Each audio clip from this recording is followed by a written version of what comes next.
তোমারে করিয়াছি জীবনের ধ্রুব তারা, এ সমুদ্রে আর কভু হব না কো পথহারা। তোমারে করিয়াছি জীবনের ধ্রুব তারা, যেথা আমি যাই না কো তুমি প্রকাশিত থাকো। যেথা আমি যাই না কো তুমি প্রকাশিত থাকো। আকুলো নয়ন জলে ঢালো গো কিরণ ধারা, তোমারে করিয়াছি জীবনের ধ্রুব তারা। তব মুখ সদা মনে জাগিতেছে সঙ্গোপনে, তিলেকো অন্তর হলে নাহেরি কুল কিনারা। তব মুখ সদা মনে জাগিতেছে সঙ্গোপনে, তিলেকো অন্তর হলে নাহেরি কুল কিনারা। কখনো বিপথে যদি ভ্রমিতে চাহে হে হৃদি, কখনো বিপথে যদি ভ্রমিতে চাহে হে হৃদি, অমনি হুমুখ হেরি শরমে সে হয় সারা। তোমারে করিয়াছি জীবনের ধ্রুব তারা। তোমায় পিতা বলে যেন জানি, তোমায় নত হয়ে যেন মানি। তুমি করুণা করুণা রোষ, তুমি আমাদের পিতা, তোমায় পিতা বলে যেন জানি, তোমায় নত হয়ে যেন মানি। তুমি করুণা করুণা রোষ, হে পিতা হে দেব দূর করে দাও যত পাপ যত দোষ। তুমি করুণা করুণা রোষ, হে পিতা হে দেব দূর করে দাও যত পাপ যত দোষ। তুমি করুণা করুণা রোষ, তুমি আমাদের পিতা, তোমায় পিতা বলে যেন জানি, তোমায় নত হয়ে যেন মানি। তুমি করুণা করুণা রোষ, যাহা হতে সব সুখে পিতা, তোমা হতে সব ভালো। তোমাতেই সব সুখে পিতা, তোমাতেই সব ভালো। তোমা হতে সব সুখে পিতা, তোমা হতে সব ভালো। তোমাতেই সব সুখে পিতা, তোমাতেই সব ভালো। তুমি ভালো হে তুমি ভালো, সকল ভালোর সার। তুমি ভালো হে তুমি ভালো, সকল ভালোর সার। তোমারি নমস্কার হে পিতা, তোমারি নমস্কার, তোমারি নমস্কার। রবীন্দ্রনাথ ঠাকুর নিজেই একটি সঙ্গীতে লিখেছিলেন, ভেঙেছ দুয়ার এসেছ জ্যোতির্ময়, তোমারই হোক জয়। তো সেই সঙ্গীত আমাদের হৃদয়ে আজও বাজে, কিন্তু সেই সঙ্গীতের মধ্য দিয়ে তিনি শুধু আপামর ভারতবাসীর জয়গান গাননি, তিনি নিজেরই জয় করেছিলেন, গোটা বিশ্বকে তিনি জয় করেছিলেন। সে রবীন্দ্রনাথ ঠাকুর আমাদের মধ্যে নেই, কিন্তু প্রতিটি মানুষের, প্রতিটি বাঙালির, প্রতিটি ভারতবাসীর হৃদয়ে, চিন্তনে, চেতনায় চিরজাগ্রত হয়ে আছেন। আমরা সেই রবীন্দ্রনাথ ঠাকুরকে তার তিরোধান দিবসে, তার প্রয়াণ দিবসে শ্রদ্ধা জানাতে পারছি, এটা আমাদের কাছে অত্যন্ত গৌরবের বিষয়। আমরা এবারে আমাদের পরবর্তী অনুষ্ঠানে চলে যাব। আমাদের এই বিদ্যালয়ের বর্তমানের বাংলা এবং সংস্কৃত বিভাগের শিক্ষিকা শুভ্রা দিদিমণিকে আমি অনুরোধ করব আমাদের প্রাণের কবি রবীন্দ্রনাথ ঠাকুর সম্পর্কে কিছু বলার জন্য। কিছু কথা বলছি, যদিও ওনার সম্পর্কে কিছু কথা মানে সমুদ্র থেকে এক ঘটি জল তোলা এরকম। যাই হোক, সালটা ছিল 1348-এর 22শে শ্রাবণ।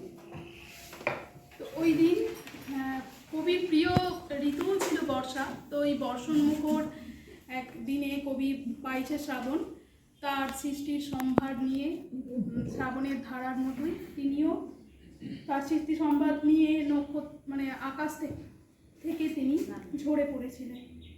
যাই হোক, 22শে শ্রাবণ দিনটা আমাদের কাছে, আমরা এটা কি আমাদের কাছে প্রকৃতই কি শোক দিবস হিসাবে যাপন করব না অন্যভাবে? অর্থাৎ কবিও মৃত্যুকে ঠিক জীবনের আরেকটা মহাজীবনের পথে যাওয়া বলে তিনি মনে করতেন। অর্থাৎ মৃত্যু তার কাছে কেমন ছিল এটা একটু বর্ণনা করতে হয়। ব্যক্তিগত জীবনে তিনি অনেক মৃত্যু শোক পেয়েছেন, স্ত্রী, পুত্র, কন্যা। তো তার পুত্র সমীন্দ্রনাথের মৃত্যুর পর তিনি যখন তার পরের রাত্রে ট্রেনে ফিরছিলেন, তখন তিনি তার লেখাতে লিখেছিলেন যে পরে সমীর চলে যাওয়ার পরের রাত্রে যখন রেলে ফিরছি, দেখা গেল জ্যোৎস্নায় সারা আকাশ ভেঙে যাচ্ছে, কোথাও কিছু কম পড়ার লক্ষণ নেই। তাই আমিও এই প্রকৃতির মধ্যে একজন, তাই আমিও এর মাঝখানেই খুঁজে নেব জীবনকে। অর্থাৎ শোকটা তার কাছে একান্তই ব্যক্তিগত, এবং দেখা যায় মৃত্যু তার কাছে শ্যাম সমান। অর্থাৎ তিনি জীবনকে যেমনভাবে গ্রহণ করেছেন, মৃত্যুকে ঠিকভাবেই একইভাবে গ্রহণ করতে চেয়েছেন। তো এই হেন কবির মৃত্যু দিবস আমাদের কাছে শুধুমাত্রই শোকবার্তা বহন করে আনে না, কারণ তিনি তার সৃষ্টির সম্ভার নিয়ে, তার পূর্ণতা নিয়ে আমাদের একটা পূর্ণতা দিয়ে তিনি এখান থেকে বিদায় নিয়েছেন। এবং এই তো গেল তার মৃত্যু সম্পর্কে, এবং তার জীবনে দু একটা কথা আমরা বলতে পারি যে তিনি যেমন আমাদের সাহিত্যে, বাংলা সাহিত্যে সমস্ত ক্ষেত্রে তার অবাধ বিচরণ, এবং জীবনের প্রত্যেকটা ক্ষেত্রে আমরা রবীন্দ্রনাথকে অস্বীকার করতে পারি না, তেমনি দেখা যায় যে তিনি ভারতের বাইরেও বিভিন্ন দেশে, যেমন সালটা ছিল প্রথম বিশ্বযুদ্ধের পরে, তো সেই সময় উইলফ্রেড আওয়েন নামে একজন উদীয়মান ইংরেজ কবির মৃত্যু হয়, এবং তার মৃত্যুর পর তার মাকে পাঠানো ডায়েরিতে তার লাইনে গীতাঞ্জলির দুটি লাইন তার মা পায়। সেই দুটি লাইনে বলা ছিল যে যাবার দিনে এই কথাটি বলে যেন যাই, যা পেয়েছি যা তার তুলনা তার নাই। তো এই লাইনটি পড়ে আওয়েনের মা যখন ইংল্যান্ডে রবীন্দ্রনাথ যান, তখন তাকে এক চিঠিতে লেখেন যে এই বইটির সমগ্র অংশ তিনি পড়তে চান, এবং তার ছেলের বাকি তার ছেলের যে অপ্রকাশিত বইটি ছিল সেটি রবীন্দ্রনাথকে তিনি উৎসর্গ করেন। এবং দেখা যায় পূর্বের দেশেও তার সমান জনপ্রিয়তা ছিল। যেমন জাপানি কবি কিউ তার মরণাত্মক যখন যক্ষারোগে তিনি আক্রান্ত হন, তিনি গীতাঞ্জলির অনুবাদ করেন, এবং গীতাঞ্জলির অনুবাদ যখন কষ্ট আরও বাড়তে থাকে, তিনি গীতাঞ্জলির অনুবাদের পর অনুবাদ করেন। কিন্তু দুঃখের বিষয় কবি যখন তার সঙ্গে দেখা করতে যান ততদিনই তার মৃত্যু হয়ে গেছে। আবার দেখা যায় শিকাগোতে একজন ডাক্তার এলিজাবেথ রস, তো তার যখন তিনি একটা থিসিস লিখেছিলেন, তো তার উপর একটা বই লিখেছিলেন, যে বইটার বিষয় ছিল যে বিভিন্ন রোগী তার মৃত্যু যন্ত্রণার আগে কিভাবে তার মানসিক বিকাশ থাকে, কি যন্ত্রণা থাকে। তো সেই অংশে বই লিখে তিনি বলেছিলেন যে এটা জনপ্রিয়তা লাভ করার আরেকটি কারণ হলো তিনি রবীন্দ্রনাথ থেকে 13টি উদ্ধৃতি ইংরাজিতে দিয়েছিলেন, এবং তিনি এক জনৈক বাঙালিকে বলেও ছিলেন এই কথাটা, যে তিনি তাকে ঈর্ষা করেন, কারণ তিনি রবীন্দ্রনাথের দেশের কবি মানে জন্ম হয়েছে এবং তিনি রবীন্দ্রনাথকে বাংলায় পড়তে পারেন। তো সুতরাং আমাদের এই কবিকে আজকে আমরা শ্রদ্ধা জানাবো আমাদের অন্তর দিয়ে, কিন্তু আমরা কোনো শোক জ্ঞাপন করব না, কারণ শোক তিনি যেমন মৃত্যু তার কাছে ছিল সমান, তার কাছে শ্যাম সমান ছিল, কিন্তু যে মৃত্যু অবসম্ভাবী ছিল না সেই মৃত্যুতে তিনি কিন্তু প্রতিবাদ জানিয়েছিলেন। অর্থাৎ জালিয়ানওয়ালাবাগের যখন হত্যাকাণ্ড হয় তখন তীব্র তিনি প্রতিবাদ জানিয়েছিলেন এবং তিনি বলেছিলেন এই মৃত্যু কিন্তু শান্তি নয়, এটা ক্ষমার অযোগ্য। তো কিন্তু আজ আমরা আজকে আমাদের একটা অনুভবের দিন, সেই অনুভব নিয়ে আমরা বিশ্বকবিকে আমাদের প্রাণে শ্রদ্ধা জানিয়ে আমি আমার এই ছোট্ট বক্তব্য শেষ করলাম। আমি ওই জালিয়ানওয়ালাবাগের পরে তো নাইট ত্যাগ, এটা আমরা সবাই জানি যে সেটা সেই যারা আমরা বেড়াতে গেলে শান্তিনিকেতন উত্তরবঙ্গে সেই পদত্যাগ পত্রটা রাখাও আছে, তলায় দেখতে পাই।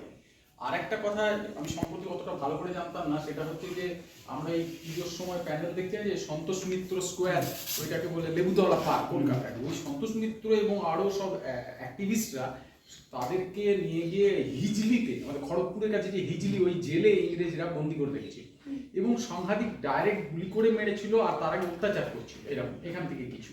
তখন উনি প্রায় 1941-এ মারা গেছেন, তো এটা প্রায় এই 39 সাল 40 সাল এরকম ঘটনা। তার প্রতিবাদী অশক্ত দেহ, বা হয়তো আরেকটু আগে 38-39 কলকাতায় এসে শহীদ মিনার থেকে ওই যে ছবিটা আমরা দেখি, একটা বৃদ্ধ অবস্থায় হেঁটে যাচ্ছেন, অনেকে ধরে আছে, একজন কলকাতা রাস্তায় পদযাত্রায় মানে প্রতিবাদ যাত্রায় বেরিয়েছেন নেমে, এটা তো একবারে ওই বয়সে ওই ওনার প্রতিবাদে আর কি, ওই ওদেরকে ধরার জন্য এটুকু সংযোজন। আমাদের অনুষ্ঠানের পরবর্তী অংশ বিশ্বজিৎ দাস তার সঙ্গীতের মাধ্যমে আমরা কবিকে প্রণাম। আগে একটুকু কথা শুনি, তাই দিয়ে মনে মনে রচি মম ফাল্গুনি,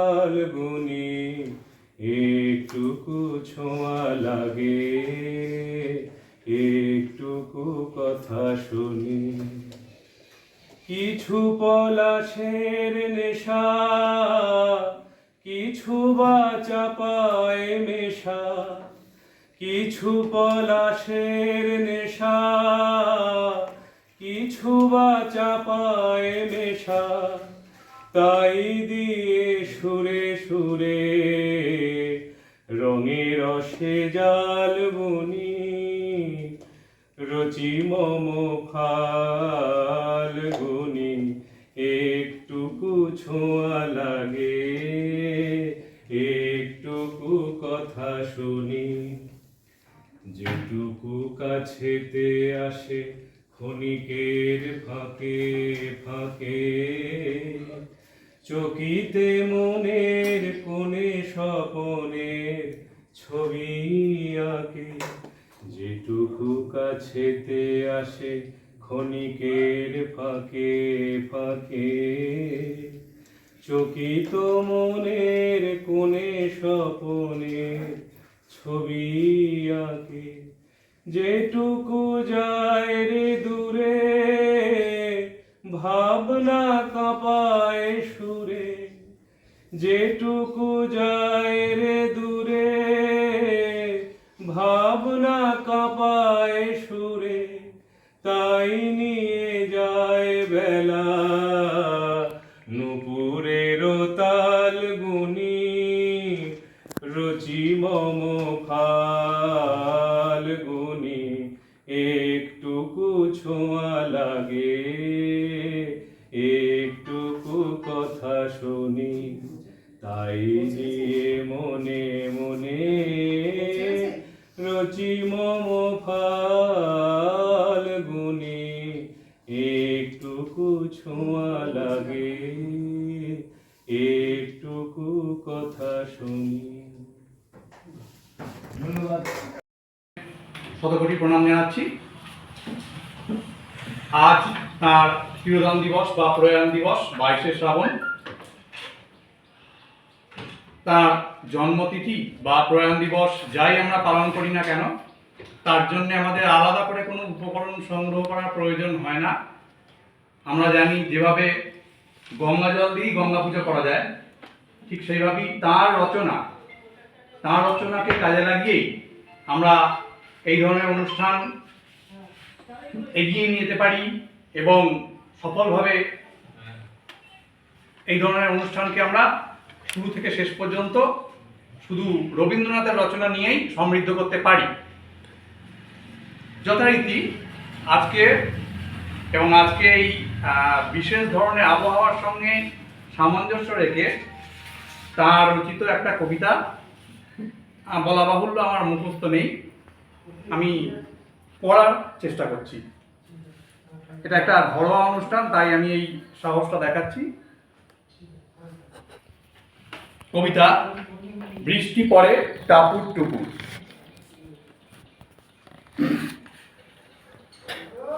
দিনের আলো নিভে এলো, সূর্যি ডোবে ডোবে, আকাশ ঘিরে মেঘ জুটেছে চাঁদের লোভে লোভে।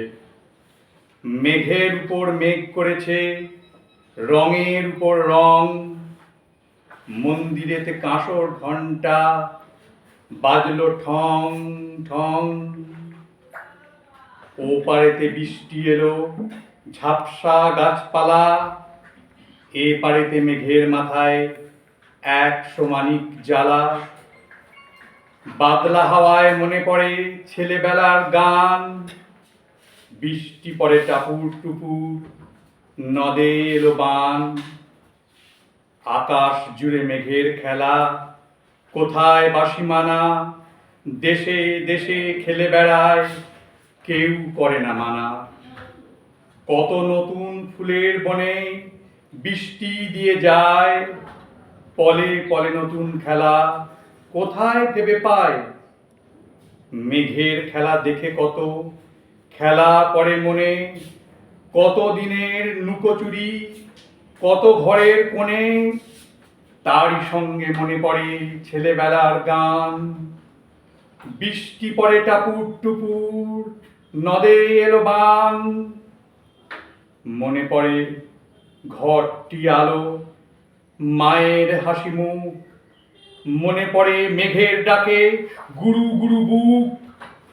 বিছানাটির একটি পাশে ঘুমিয়ে আছে খোকা, মায়ের পরে দৌড়াচ্ছি সে না যায় লেখাজোখা। ঘরেতে দুরন্ত ছেলে করে দাপাদাপি, বাইরেতে মেঘ ডেকে ওঠে সৃষ্টি ওঠে কাঁপি। মনে পড়ে মায়ের মুখে শুনেছিলাম গান, বৃষ্টি পড়ে টাপুর টুপুর, নদে এলো বান। মনে পড়ে সুয়োরানী দুয়োরানীর কথা, মনে পড়ে অভিমানী কঙ্কাবতীর ব্যথা। মনে পড়ে ঘরের কোণে মিটি মিটি আলো, একদিকের দেওয়ালেতে ছায়া কালো কালো। বাইরে কেবল জলের শব্দ ঝুপ ঝুপ ঝুপ। দস্যি ছেলে গল্প শোনে একেবারে চুপ। তারই সঙ্গে মনে পড়ে মেঘলা দিনের গান, বৃষ্টি পড়ে টাপুর টুপুর, নদে এলো বান। কবে বৃষ্টি পড়েছিল, বান এলো সে কথা, শিব ঠাকুরের বিয়ে হলো কবে কার সে কথা। সেদিনও কি এমনিতর মেঘের ঘটাখানা, থেকে থেকে বাজ বিজুলি দিচ্ছিল কি হানা। 3 কন্যে বিয়ে করে কি হলো তার শেষে, না জানি কোন নদীর ধারে, না জানি কোন দেশে। কোন ছেলেরে ঘুম পাড়াতে কে কহিল গান, বৃষ্টি পড়ে টাপুর টুপুর, নদে এলো বান। নমস্কার। ধন্যবাদ শ্যামাবাবুকে। আমার নিও না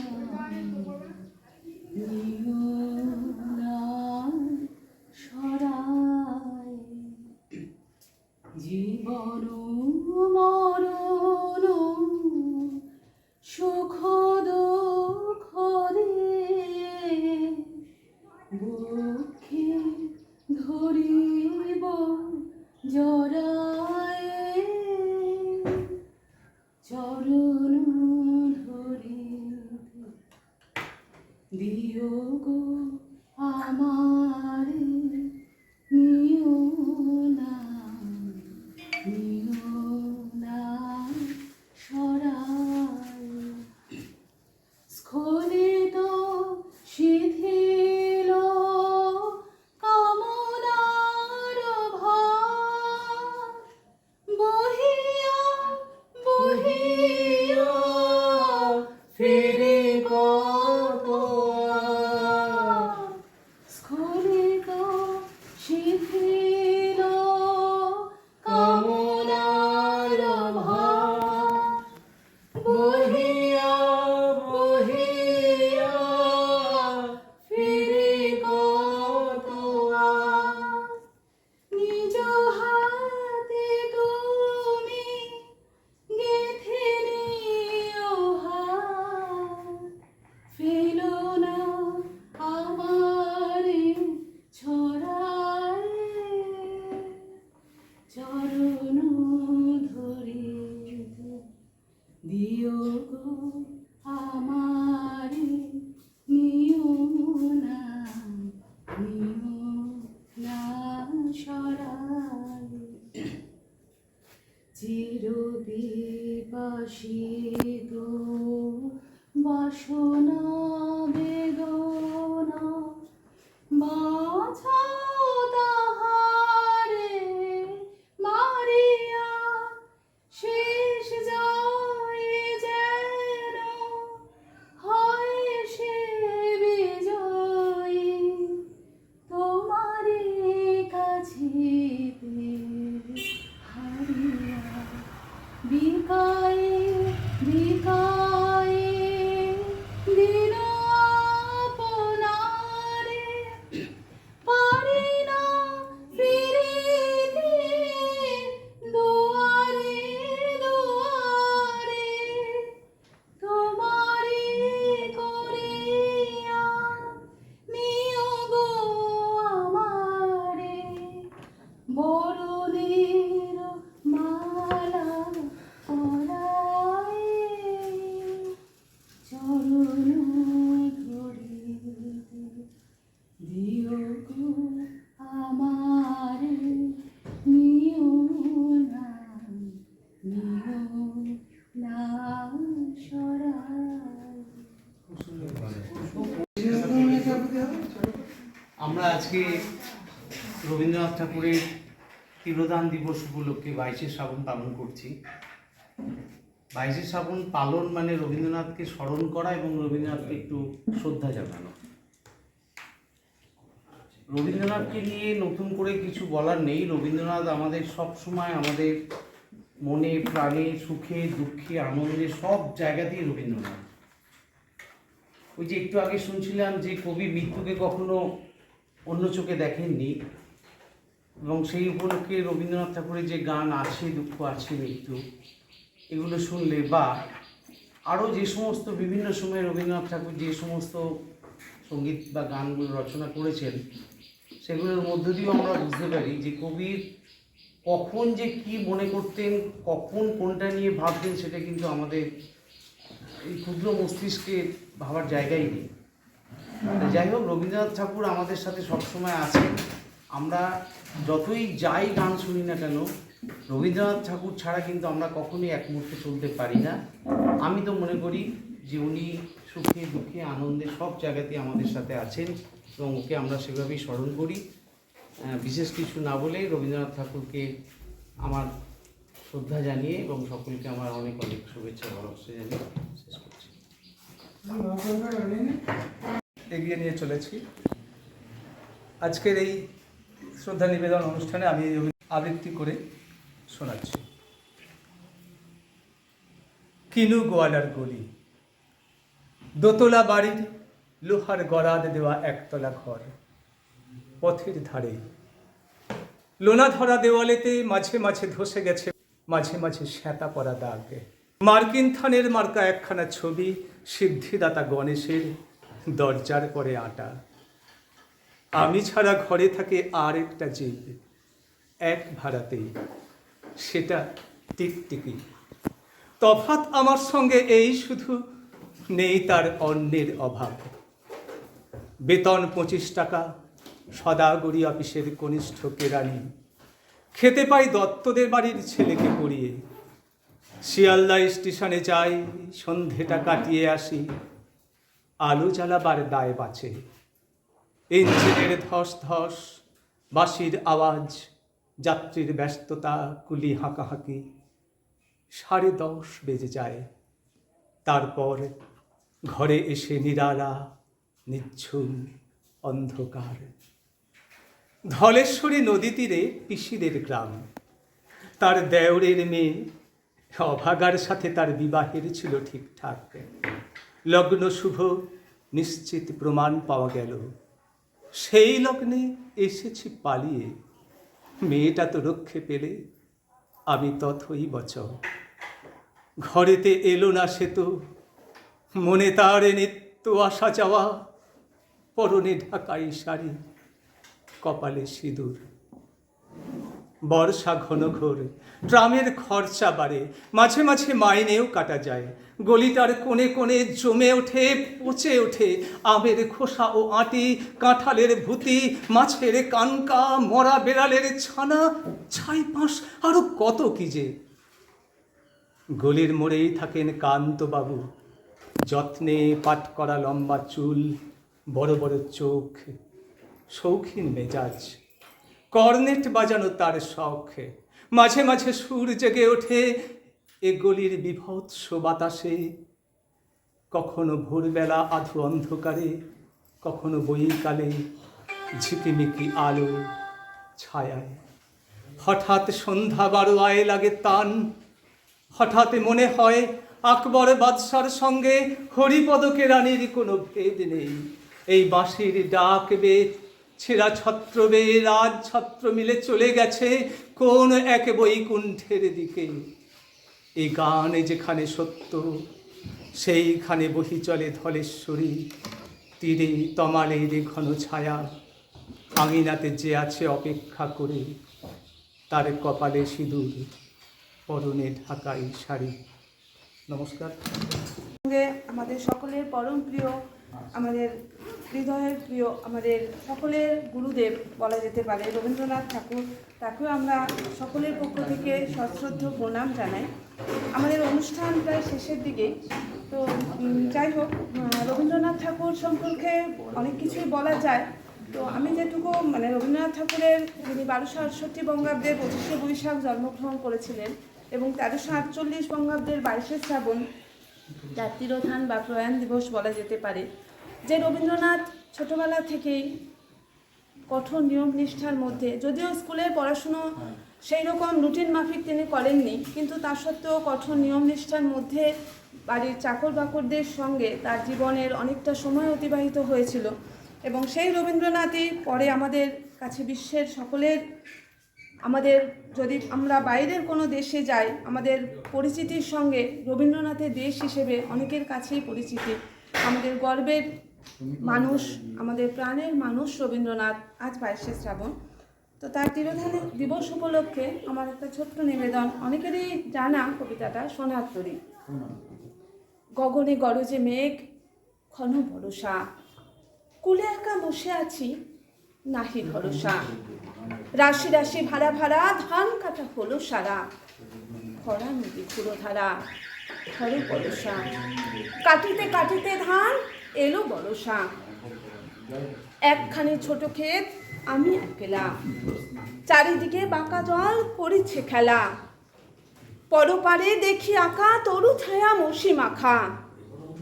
গ্রামখানি মেঘে ঢাকা প্রভাত বেলা, এ বাড়িতে ছোট ক্ষেত, আমি একলা। গান গেয়ে তরিবে কে আসে পারে, দেখে যেন মনে হয় চিনি উহারে। ভরা পালে চলে যায়, কোনো দিকে নাহি চায়, ঢেউগুলি নিরুপায় ভাঙে দুধারে, দেখে যেন মনে হয় চিনি উহারে। ওগো তুমি কোথা যাও, কোন বিদেশে, যেও যেথা যেতে চাও, যারে খুশি তারে দাও, শুধু তুমি নিয়ে যাও ক্ষণিক হেসে আমার সোনার ধান ফুলেতে এসে। যত চাও তত লও তরণী পরে, আর আছে আর নাই দিয়েছি ভরে। এতকাল নদী কূলে যাহা লয়ে ছিনু ফুলে, সকলই দিলাম তুলে থরে বিথরে।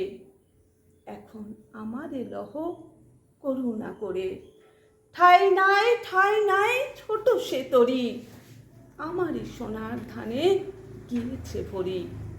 শ্রাবণ গগন ঘিরে ঘন মেঘ ঘুরে ফিরে, শূন্য নদীর তীরে রহিনু পরি, যাহা ছিল নিয়ে গেল সোনার তরি। নমস্কার। জীবন পূর্ণ করো, এই জীবন পূর্ণ করো, এই জীবন পূর্ণ করো, দহন দানে আগুনে পরশমণি ছোঁয়াও প্রাণে। আমার এই দেহ খানি তুলে ধরো, তোমার ওই দেবালয়ে প্রদীপ করো। আমার এই দেহ খানি তুলে ওই দেবালয়ে প্রদীপ করো। নিশিদিন আলোক শিখা জ্বলুক তারে, নিশিদিন আলোক শিখা জ্বলুক তারে। পরশমণি ছোঁয়াও প্রাণে।